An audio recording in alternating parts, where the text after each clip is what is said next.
Welcome to Canon Wired. We're pleased to have John Wilson, editor of Books and Culture, here with us. And I wanted to talk to John a little bit about editorial processes, the complicated thing, the complicated calling of being a writer involves someone on the other end, the editor.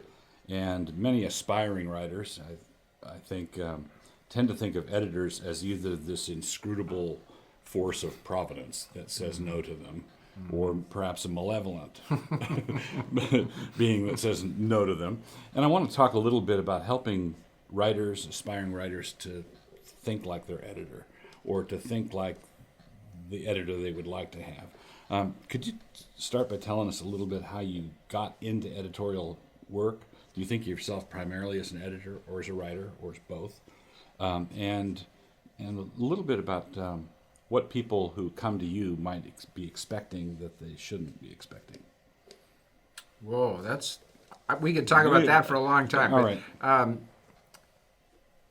As getting into editing, like many of the best things in my life, was something completely unplanned.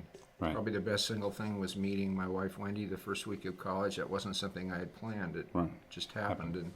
And when I was an English major, I didn't declare a major until halfway through my junior year.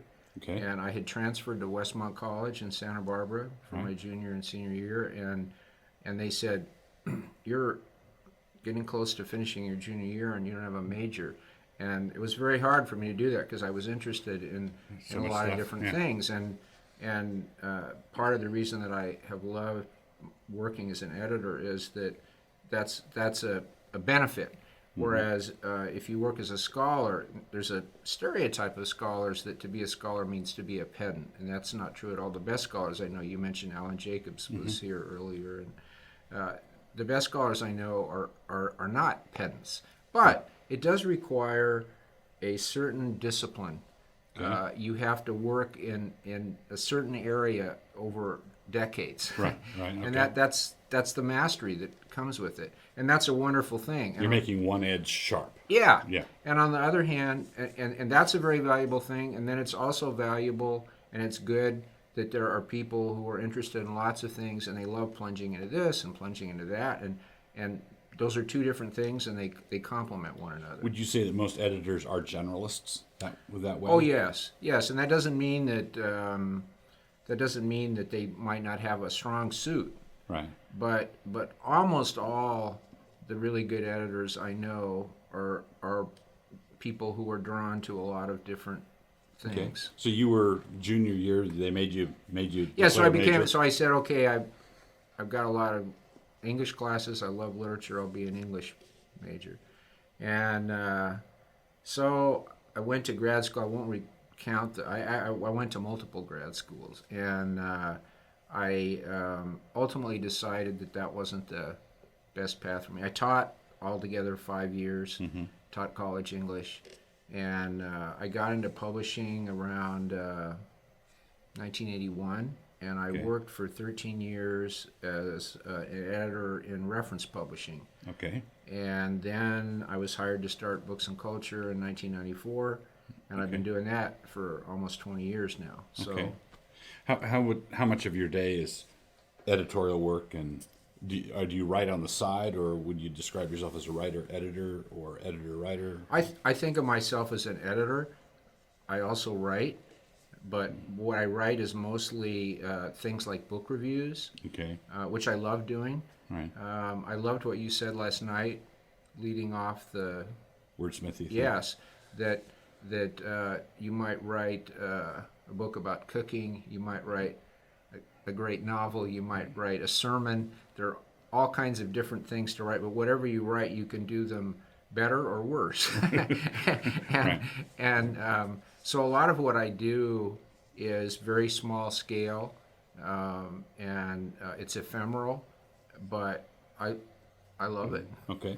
When someone approaches you, let's say a first-time writer, do you like hearing from aspiring writers, or is it the painful duty to tell 9 out of 10 of them that they're not going to make it? Well, that's a good question, and it relates to what you said at the beginning, and I often speak to people at conferences who are writers who want to get published. Right. And the most common misconception that they have is that the whole business is a kind of old boys club. Yeah. And that there are all these coteries that exist to perpetuate the success of their members and to keep others out. Right. Now, after I say that that's not true, I mean it's not completely true. Right. Okay. It's true to a degree.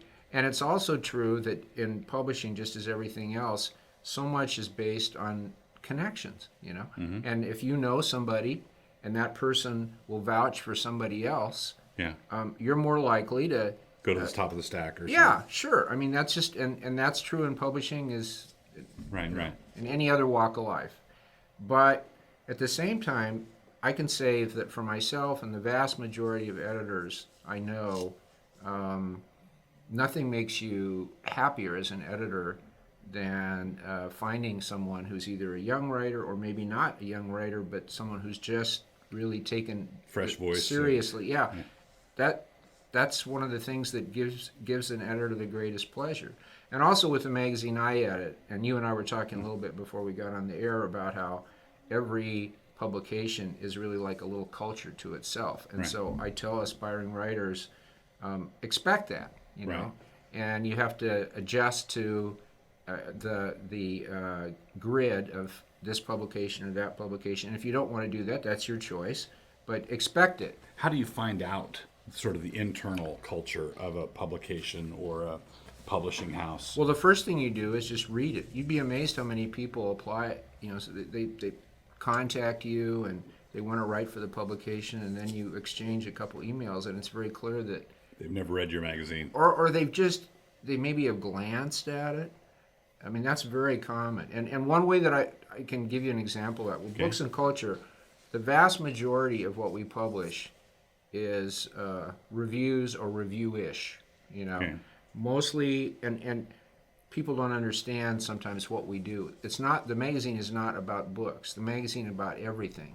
It's about human waste disposal, poetry in China in the 9th century, theology, art, but books are a window onto all those different things. And so we use books as a point of departure, Okay. you know. And I would say more than 50% of the pitches I get are for freestanding essays. Now, we do publish some freestanding essays. Right. We published one by your son about faking the shroud that was 10,000 words long. That was very atypical for us because it was such an amazing piece of writing that I just had to publish it. But the point is, if you really know a magazine and you're making your first pitch, it doesn't make a lot of sense to pitch something that is an exception to what they usually do. Yeah. And so whenever I get a pitch like that, I immediately wonder, I think they're not paying attention. does this person regularly read the magazine? So the first way, you said, how do you get a sense of the culture of the publication? The first way is simply by reading it, and Right. you know, and not just one issue. You know, Right. read a lot of issues. But then there's another level that you only get once you get into personal interaction. Right. Like you can't tell. Like I could mention some editors who are, there's a spectrum. Some editors are very intrusive, and sometimes it's an individual editor, sometimes Like it's aggressive a with publication. the text. I don't Yeah, think yeah. you should say it that way. Well, I mean, Or- they'll just, yeah, they'll change things a lot, you know, and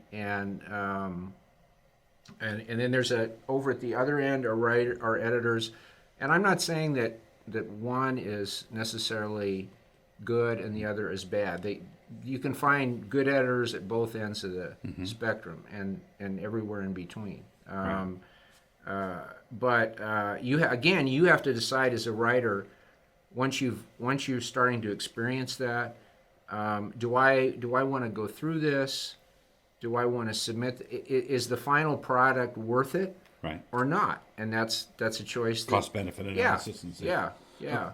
Okay, well, if I could use this as an illustration, a number of years ago, I was talking to a young man who was interested in a young lady, and he was talking to me about getting pastoral counsel on it.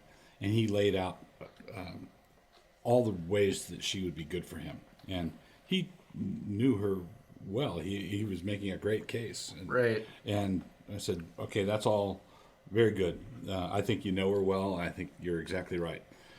What ways would you be good for her? And you could tell this was an entirely novel thought. It was like, what? And, Jesus talks about we grow and advance and are promoted based on our service of others. Yes. Not on what. So if someone writes in thinking if they're thinking what can books and culture do for me, well, they can publish my piece. Right. Right. Are there any telltale indicators when you have a writer who submits something, or there's a query letter or something? Is there anything that you've noticed that indicates this is a person who's interested in helping us do what we do? He's wanting, how can he be good for us, not just how can we be good for him? Yes, and one sign of that is that it's someone who's been following the conversation, and you can tell that right from the start. Right. I would say that for me, and I'm sure not all editors would agree, but for me, the single most important part of an editor's job is the relationships that you build with writers. And Right. obviously you have to be competent with words. That's a basic job requirement. And, Right. and part of my job is I get the pieces in and I edit them, and Right. we send them back to the writer. We send proofs and say, does this look okay to you? And I mean, that's very critical. Yeah. But from my point of view, the single most important part of my job is building relationships with Right. writers. And one thing I'm very proud of with Books and Culture is that over time, we're not a closed shop. Okay. Every issue we publish people who've never been in the magazine before. Mm-hmm. And some of those people are people who now have been writing for us for years, Right. And at the same time, in every issue, there are going to be some familiar voices, because that's part of what we like about a publication. Right. We It's know home that, territory. Yeah, and so there are many writers. Again, you and I were talking about this when we were driving over here from the hotel. That there are many writers I've not met in person. Right. I hope I might someday, but we're not simply in a writer editor business relationship. Impersonal sort of thing. Yeah, no, I mean we're friends, and you can say, well, isn't there a downside to that? Because you have to say, well, this piece isn't working, and doesn't friendship Get in the way. get in the way of that? And it could, Right. but it's your job not to let it get in the way. Right. And so, from my point of view, I'm trying. You send me something, and I'm not going to try to change what your basic orientation is. Yeah, I'm not. Are you a light touch editor? I am. I mean, again, they're pieces that require a lot of editing, and if that's the case, I'll do that. Mm-hmm. But I try very hard to let the individual voice of the writer come out. I love reading a magazine where it's not just different points of view on, like people talk about issues, like, Yeah. you publish people, they'll tell me they appreciate the fact that we publish people who take different sides, but it's not at all just about that. It's the personal voice. It's the way they see the world. And so my job is to help them do what they're trying to do as well as it can be done. Okay. So how would you rank? You mentioned there's a basic threshold of craft competence. Yeah. Knowing what to do with a comma, Yeah. or what not to do Right. with a comma. So if you get a query letter from someone you've never heard of before, what is it that is it? Basic craft competence just reduces the friction, so you're not irritated by some blunder, but everything depends on the person there, or do you look for? Is that something that you mentally check? There's a lot of different. First of all, most of the people who pitch ideas to Books and Culture are competent writers, Right. and many of them are well beyond just Competent. being competent. Yeah. As far as what leads to saying yes, like one thing I tell people all the time is 90% of the time I have to say no, because the nature of a publication like we do, a review publication, most of the pieces are assigned. That doesn't mean I'm not open to ideas. Yeah. I'm always open, but most of them are assigned. I have to say no most of the time, even if I'm interested. So you have to say no to good pieces. Yeah, Right. to things that would be good. And when I can, if it's something that, especially if it's somebody who is not well established, I will say, you might pitch this to so and so. That might be a good place to get it published. Right. But I have to say no a lot of the time. But I also will say to the person, assuming it's a promising start, I'll say, tell me some more about some other things that you're interested in, so I can just file that away. And I'll especially do that if there's something about this, and it's almost always email. That's 99% of the communications that I first get from someone are in email. And I'll look at that, and if it's someone that there's something about it, whether it's the writing or the subject they propose, even if I have to say no, I feel like this person is a good potential contributor. I'll ask them, tell me a little more, and I'll ask them, send me 3 or 4 things you've published, and then I'll look for something that that person might do, and down the road. We were talking a little bit about this last night. Could you? We're in the midst of the digital revolution that has affected publishing. And we do not yet know if we're halfway into the digital revolution or a 100th of the way into it. I know we're not as far as halfway. I'll go out on a limb and say that. I agree with that. Right. So I think we haven't even begun to see. That's right. What the digital revolution is going to do with publications, books, words, and so forth. How do you think? Do you think of yourself as being on the masthead of a dinosaur, or do you think that publications like yours are going to be able to adapt? Well, last night at dinner, your son Nate said words are not in danger, which I love. Right. So there's always going to be need for people who can think, who can write, who can analyze, who can tell stories. That's not going away.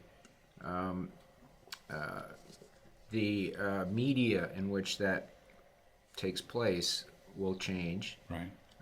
Exactly how it will change, I don't have a clue.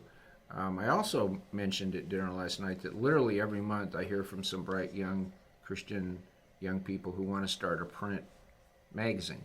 Right. Now most of those won't get off the ground. One that recently did, it's called Fair Forward, which is an unusual name for a magazine, but it's taken from the Four Quartets, and they have the quote on the back of the issue in case someone wants to figure out where they came up with that title. And they've gotten some funding, and it's mostly put out by people who are either recent grads of Ivy League schools, or some of them are still undergraduates. Right. And it's a very nicely produced. How long they'll be able to sustain it, what kind of an audience they'll find, I don't know. But the point is, even now, in the midst of this fascinating ferment that's going on, there are still people who love having something that you can hold in your hand and high quality product. Yeah, right. and it's not that you have to choose between one or the other. So that, for instance, I was reading Nate's new book. When you picked me up, I was reading it on my Kindle. So right. I don't feel like I have to take my stand. Here or there. Yeah, I'm either a digital warrior, or I'm a defender of the. What do you think? What do you think of the idea that that e-readers and electronic reading is a competitor to the paperback? The new disposable is competing with the old disposable, but it's not competing with hardback at all, or it's not competing with quality print. It'd be hard to get a coffee table book on your phone. Well, that's true, and yet more and more people are growing up with their primary orientation towards screens.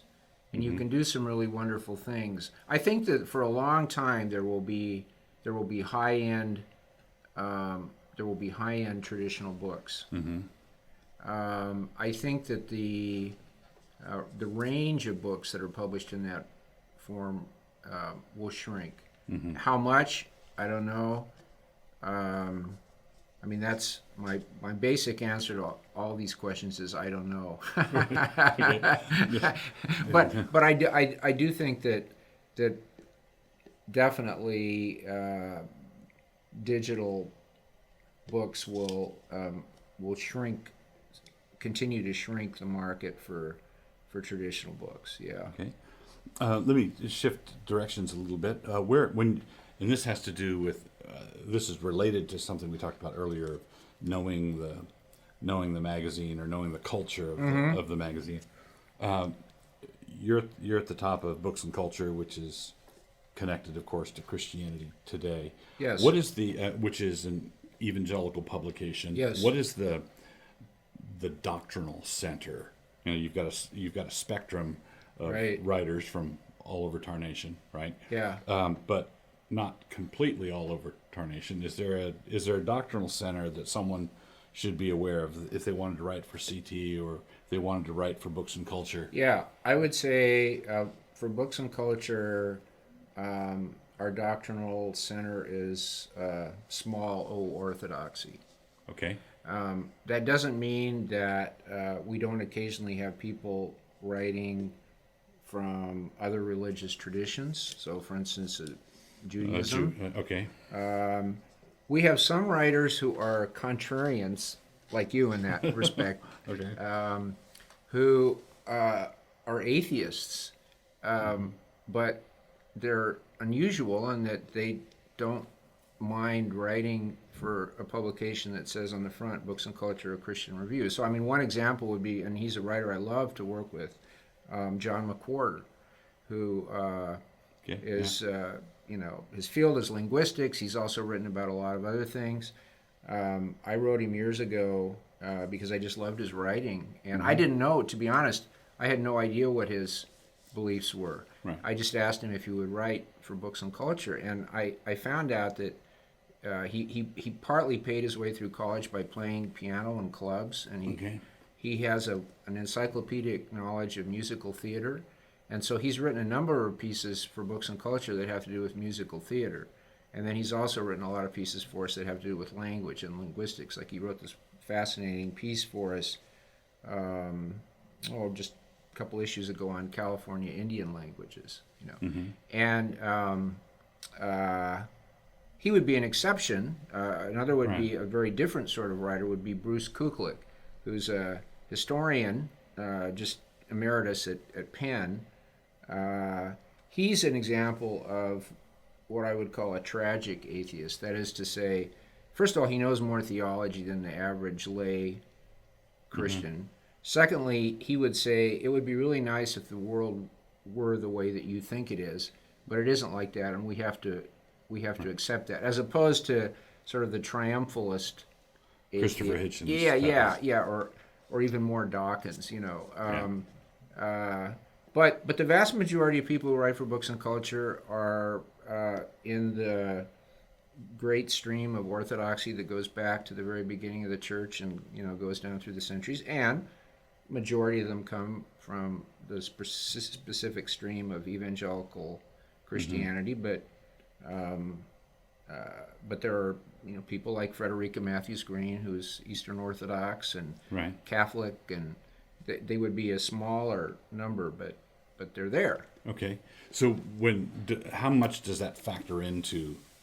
Do you look at the magazine or look at the year's worth of publications and say, okay, I want to keep the percentages right? Or not in the sense of a quota, but I try really hard, and this has to do with my subjective predispositions and way of seeing the world, but I try really hard to get multiple voices in. So So occasionally a cranky voice from Moscow, Idaho. It's time for that. That's right. Well, you can expect a letter from me as soon as you get home.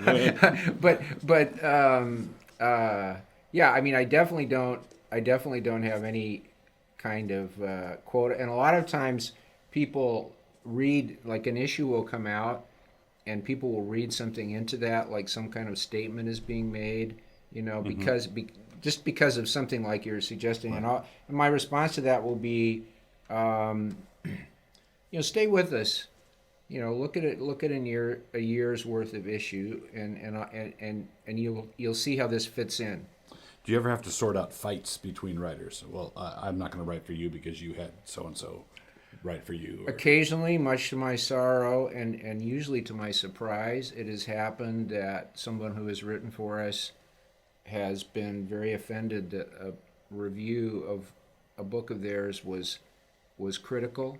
Right, okay. And that hasn't happened often, but it has happened, and they don't want to, they're not going to write anymore. And in some cases, after a couple of years, they've thought about it and had a chance to Reflect see on it differently. In other cases, it's been, I mean, it doesn't happen often, but any editor will tell you you're going to lose a few friendships, and it's a very painful thing, because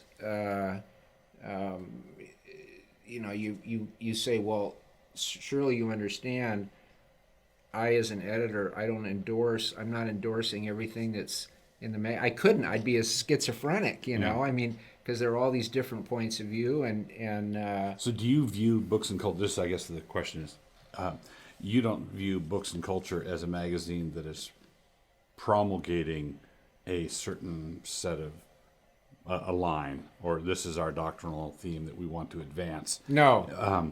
You're thinking of it more as a conversation.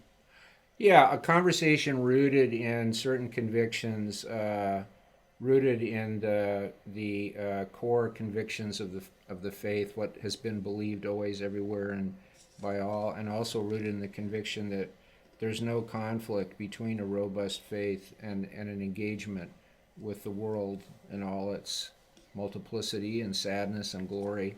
What do you think of publications, magazines, publishing houses that are more focused and narrow, and they say, no, we're interested in promoting something? I think that that's something that is good and proper. I mean, that's the two. I don't see the two as mutually exclusive. Right, not at all. I mean, it would be like a college, for instance, that was rooted in a particular confessional tradition. Right. And another college that was, let's say, a Christian college, a university that was not rooted in a specific, and I think there's a place for both. Okay. And I read, I read publications like that. So, right. Yeah. All right. So let's return to the aspiring writer, or the person who wants to publish, who wants to do something. Yeah. Is when they do you encourage cold calls? Or do you said most of your pieces are you assign, you seek out writers. Do you think young writers should get an agent? Do you think young writers not to write for Books and Culture? No. I mean, what we do is, and if you're an editor, as I am, it just comes with the job description. You have to be open to getting queries from people. Right. I mean, it's not that I don't expect to get queries, and I try to respond to all of them. I'm right. As far as I don't have an assistant that I can say. They come to you. I can't say to somebody, some junior editor or something, you deal with this. I'm the one who has to respond if someone's going to respond, and I try to respond to all of them. Now, I'm sure there are times when I'm swamped, when somebody sent me an email, I know, because sometimes they say, "Did you get the email I sent you a month ago?" and I don't respond. And a lot of times the responses are very minimal. Like I'll say, I'm sorry, this isn't the kind of thing that we're likely to do, or we just did something on this. Mm-hmm. But then there's a spectrum going from there to what I was mentioning to you, where I'll say, I can't use this, but send me some stuff and tell me some more things you're interested in. I'll often ask people, what are some books that you've been reading that you, if you had a chance, you'd like to write about, that sort of thing. Right. And then there'll be people I'll say, this is a great idea. Yes, 1,500 words by October. Okay. So. Right. Okay. When do you have an editorial board? We do have an editorial board that includes some wonderful people.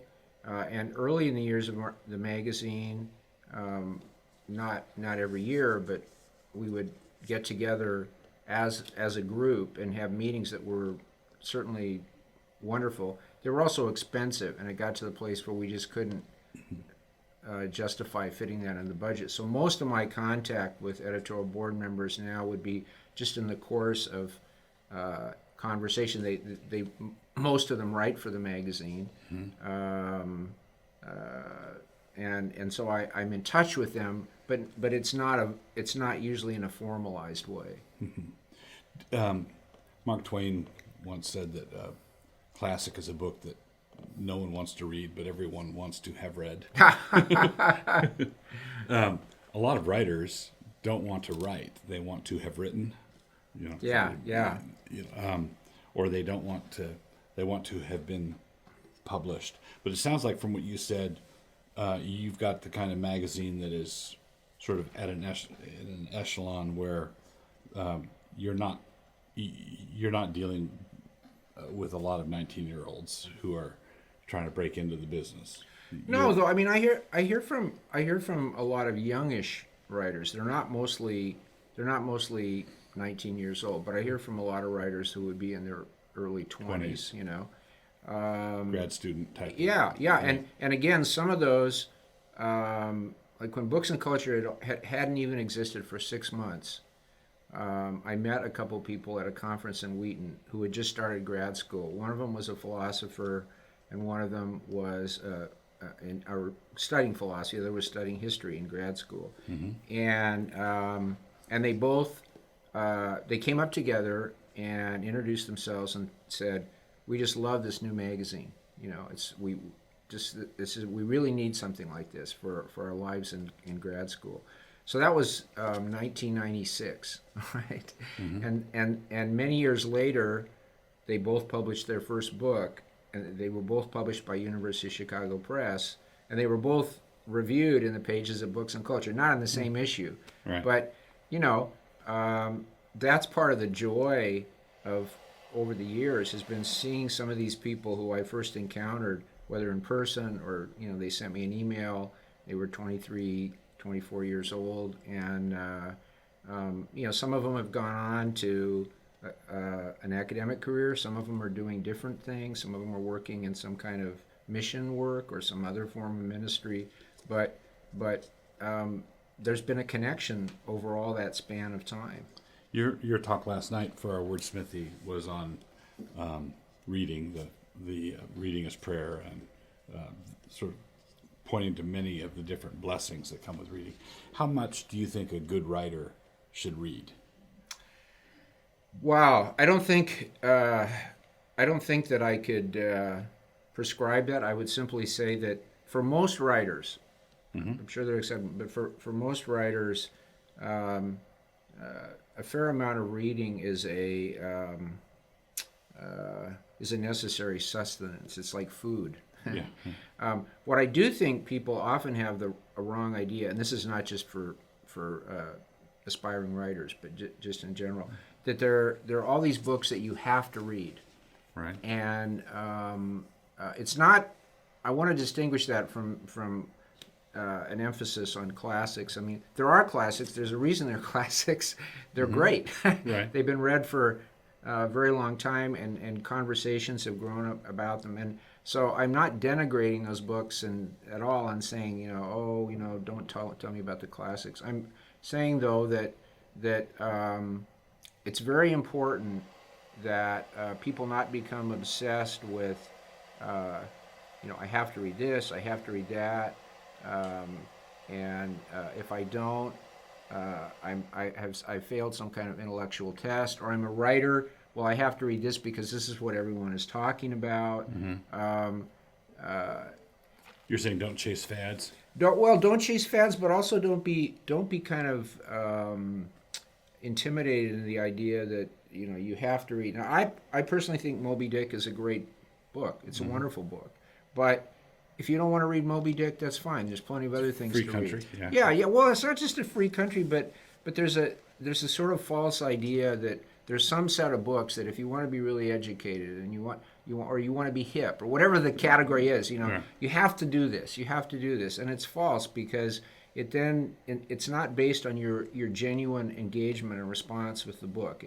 It turns it into kind of a social peer pressure thing. Yeah, kind of, and a lot of the academic world is entangled with that. Right. And so, but not just the academic world. The Christian world can be like that too. Like you have to read this, you have to read that. And so I think it's really important as a reader to cultivate an independent spirit, not a belligerent rejection of like, oh, don't tell me about Shakespeare. Not a belligerent rejection, but an independent spirit. And you're going to read something, you're drawn to it, you're genuinely engaged with it. It may be a great book. It may be a book by someone who is very much out of fashion, and but it for you right now, that may be the best thing for you to read. One of the things that some people find surprising is about C.S. Lewis's reading habits is that he read all the greats, and he had a photographic memory apparently. Knew what he'd read everything that produced in the medieval era, but he was also a great pursuer of American pulp science fiction. Yeah, exactly. He'd read all kinds of garbage. And his book Experiment in Reading is one of my favorite things that's ever been. And criticism. Yeah. His book, An Experiment in Criticism, is one of my favorite things that's ever been written about reading. I think it's one of the and it partly bears on what you just said, because he talks about again this personal engagement and response with a book that is not simply about what status it's going to bring us, or even, he says, that it's necessarily going to make you more moral. He says, but what it will give you is extension of being. You'll be able to see through other eyes and feel through other hearts. And it's quite striking at the end of That Hideous Strength, when Mark Studdick is making his trek homeward back to Jane. Yeah. He stops at an inn, and there was a set of like a serial novel or something in the Strand that he had given up reading as a boy because it wasn't cool. Yeah. And so he finished reading them. That was his repentance, was Yeah. going back to something he read because he wanted to. Well, and Alan Jacobs, he wrote a kind of sequel to this wonderful book on reading, The Pleasures of Reading in an Age of Distraction, that he did, and that was published as a traditional book by Oxford. He wrote an ebook, a short ebook that's really like an extended essay that's called Reverting to Type. That's a kind of sequel to that, which I highly recommend. And he talks in it about how when he was young, he read a lot about science, and there were other areas in which he read a lot. And then when he went to college, and especially to graduate school, those interests were driven out in various ways. And it wasn't until much later in his life, when he had he'd gotten tenure, he had written some books, and in a sense he was free, and he suddenly realized that he had a yearning to read these things that he had put aside, partly out of false pressure. That's not what you should be spending your time on. Vividly, about years and years ago, when I was an undergraduate, I remember reading and very much enjoying Watership Down at the, and I had an English professor who's in other respects a really nice guy and everything. Yeah. But I mentioned to him how much I enjoyed it, and he didn't quite audibly sniff, but it was like, that's a popular. Yeah. But that's, Yeah. Well, see, I have to tell you, that kind of attitude just drives me nuts, and it is something you find in people who are very thoughtful people and in many ways good readers, and yet it makes me mad. Right. We need a movement for literary junk food. Yeah, well, and honestly, I think Maybe it's not all junk. yeah, no, I mean, I think a lot of books that people tend to put in that category. I think a lot of those books are actually, in some respects, better than some of the books that are considered much more serious Classic, and but the main point is, again, as a reader, cultivate a judicious independence. And you can't develop as a writer your own voice in expression if you're a slave to everybody else's voices Exactly. on what to read. Right. Well, good. Thank you very much for being with us. Well, thanks. It was appreciate fun. it. Thank you.